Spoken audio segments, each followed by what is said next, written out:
Our next adventure in Social Science 110, California Studies, is Chapter 5. Now that Mexico won its independence from Spain, the Californias became a marginal province of a troubled republic. In theory, the Constitution of the new nation of Mexico was patterned after the U.S. Constitution, with a whole lot of rights for people guaranteed on paper. But the leaders of the new Mexican government and most of its citizens did not have the experience in governing, and they really didn't have the education to effectively govern. Literacy rate was very, very low, so they stumbled at best. California was a territory of Mexico, not a state. And the main goal during the Mexican period, basically from 1821 until the late 1840s, was to secularize the missions, and this happened in fits and starts, and it wasn't entirely successful. Other goals included increasing rancho land grants, including grants to foreigners, people who were not Californios or from Spain, or Californios or from Mexico, and also to increase trade with foreigners at that time. Um, the governors of California, the territory of California, were appointed by the central government in Mexico City. These governors had sweeping political, economic, and judicial power. And even though they did have an assembly, an elected body called the Diputación, they rarely called it into session. The governors that were appointed for California from Mexico City had a tremendous amount of power. One of the other drawbacks in this case was that Mexico City, the central government, really could not provide a viable military. They didn't have enough soldiers, and they weren't paying their soldiers well, so there was a little problem there. The real power of early California during the Mexican period fell into the hands of a small group of rancho families, mostly born in California. These families wanted to seize the missions and their property. This is an image from a website called jeffreybarnett.wix.com, which shows an image of what the early Californios may have dressed like and what they may have looked like. Aside from the weak government that Mexico provided for their territory of California, and with the power concentrated in the Californios themselves, that is, the people who were born in California, there were regional disputes between North and South, between the Norteños and the Sureños, and this really complicated matters, and so there wasn't a lot of unification in this territory of California. Maybe a harbinger for things to come, you might say. Also, there was a rivalry between the Criollos, those who were born in a Spanish-American colony, and the Gatupines, who were the colonists who were born in Spain. So there was animosity between these two groups as well, and that did not make for a lot of unanimity in this new territory of Mexico called California. Those who often spoke out about how poorly the missions under the Franciscans treated the Indians were often the same ones, specifically the Californios, who inevitably would do the same thing to the Indians once they took over the missions and their property. There was some pushback from the Indians, as you might imagine, especially in the interior. Keep in mind that most of the mission properties in the pueblos were along or near the California coast, all the way from the Bay Area down to San Diego. And because of the resistance of the Indians in the interior, this actually prevented the European settlement of the San Joaquin Valley for quite some time.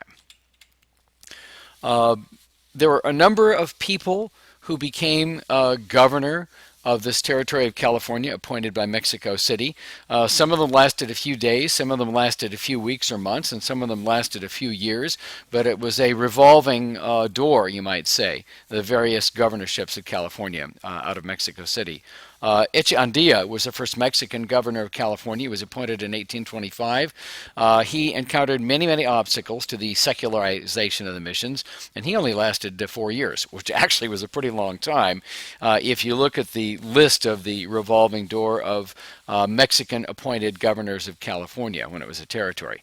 A guy named Victoria was next in 1830 after a new faction took over the Mexican government. Victoria opposed secularization, but he got a lot of resistance on that. Under Victoria, several leaders were banished and imprisoned, the ones who opposed his policies, especially his policy of opposing secularization of the missions. Ultimately, this led to what was called the Battle of Cahenga Pass. On December 4th, 1831, one of Victoria's aides, Romualdo Pacheco, was killed in this battle. And it's interesting to note that Pacheco had an infant son that was born just before he was killed. And this infant son, as an adult 43 years later, would end up being an American governor of California, which is quite interesting. We'll explore that later on in another chapter, I am sure. With respect to secularization, Figueroa was an ex-Mexican governor of California from 1833 until his death in 1835, and he was expected to carry out the Mexican government's new general secularization law, and he appointed people to supervise the disposal of the mission lands, and one of his appointments was a guy named Mariano Guadalupe Vallejo, who plays very prominently in early California's history, especially in Northern California. He was the administrator of the Sonoma Mission, grantee of the Petaluma Rancho. He got a big tract of land near what is today the city of Petaluma in Sonoma County. And he also was the military commander of the Northern Frontier District. Now, the policy stipulated that half of the mission land was supposed to go to the Indians, but many Indians never realized that they were actually supposed to get land in the first place. The remaining missionary priests at a lot of the missions, as they were being converted to secular institutions, slaughtered the cattle not for the meat, per se, but for the hides, because the hide trade was big in California. Oddly enough, California didn't have a lot of manufacturing in these days, and what they would do is they would slaughter the cattle for the hides, which were essentially becoming California's currency. They would ship these hides on ships all the way around the tip of South America to the east coast of the United States, where the hides would be manufactured into finished goods, and then those ships would come back around Cape Horn and up to California to sell said finished goods to the Californios. Figueroa didn't succeed in protecting the rights of the Indians during his tenure. He died in the fall of 1835, and the next governor was Colonel Mariano Chico, who lasted only 3 months. You can see the revolving door effect here. Then a fellow by the name of Juan Bautista Alvarado, who was the president of the Diputación, the member of the elected body. He led a revolt on November 7th, 1836 on Monterey and deported most of the Mexican officials. So that was the setup for Alvarado to become the provisional governor. And his uncle, who was the fellow I mentioned earlier, Vallejo, not only remained military commander of the North, but he became the military commander of the entire California department. Here are a couple of photographs of Mariano Guadalupe Vallejo. This is courtesy of calgoldrush.com, and then a photo, or not really, these aren't really photos, they're drawings, of Juan Bautista Alvarado, which is from an interesting site called www.findagrave.com. I guess you can go on that site and locate where famous people are buried. So there you go. There's Vallejo and Alvarado, his nephew. Alvarado declared at some point that Monterey, his native town, would continue as the capital of the territory of California. And under Alvarado, the administration of the mission holdings became steadily more corrupt. And then it turned out that uncle and nephew were beginning to argue amongst each other. And then a new governor was appointed by Mexico City in 1842, a fellow by the name of Manuel Mitchell Torrena. In 1845, Alvarado and a fellow by the name of Jose Castro led another version of the Battle of Cahenga Pass in February of that year, and sent Mitchell Torrena and his soldiers back to Mexico. So you can see how weak and how flimsy the governance of the territory of California was under the Mexican flag. Castro then controlled the north. A fellow by the name of Pio Pico became the new governor, and Los Angeles was then the new capital. During the Mexican period, this was the heyday of the rancheros, the people who owned these large tracts of land, land grants called ranchos. And cattle ranching on the ranchos was the main activity, and the main products were hides and tallow for export.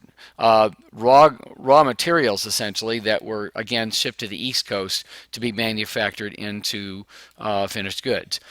Because there was very little manufacturing of finished goods in California itself. Those raw materials were even shipped to other countries like Peru and Chile for that manufacturing, which may have been easier to ship them there than to go all the way around Cape Horn to the East Coast. This is a photo of the Lugo family on their rancho in the 1880s. This is 30 years after California became a state, from a great website about the history of early Los Angeles, elpueblo.lacity.org. You may want to check it out. There were about 20 private land grants during the Spanish regime, but during the Mexican period, there were about 500 private land grants that were issued by the government of Mexico to people in early California. Most of the land grants during the Mexican period were made after secularization of the missions by Alvarado, Mitchell, Torrena, and Pico. Big transfers of land occurred during this time under the regimes of these three governors. Some of the ranchos were as large as 50,000 acres, roughly 76 square miles, or for perspective, about 3/4 of the size of the city of Fresno. That seems like a lot of land to most, but you know, in those hot, dry summers that we have here in California, it took a lot of land to graze cattle in this particular climate. Lots of the grant lines overlapped, and the measurements and the maps of the grant line boundaries were not accurate. Transportation was crude. Ox carts and horses were the only viable modes of transportation at this time. Life in the ranchos was not good for the native Californians. They were worked very hard. It was essentially indentured servitude, or slavery, if you will. Indian society, of course, continued to deteriorate. Very few people were literate. Most were uneducated. But the landowners had these grandiose parties from time to time. Dances, weddings that would last 3 days, and rodeos, too. And they did a popular dance, one of many. This one was called the Fandango. This is a painting by Charles Christian Nall of what the Californios may have looked like as they were dancing the fandango on their various ranchos. And this is courtesy of the Crocker Art Museum in Sacramento.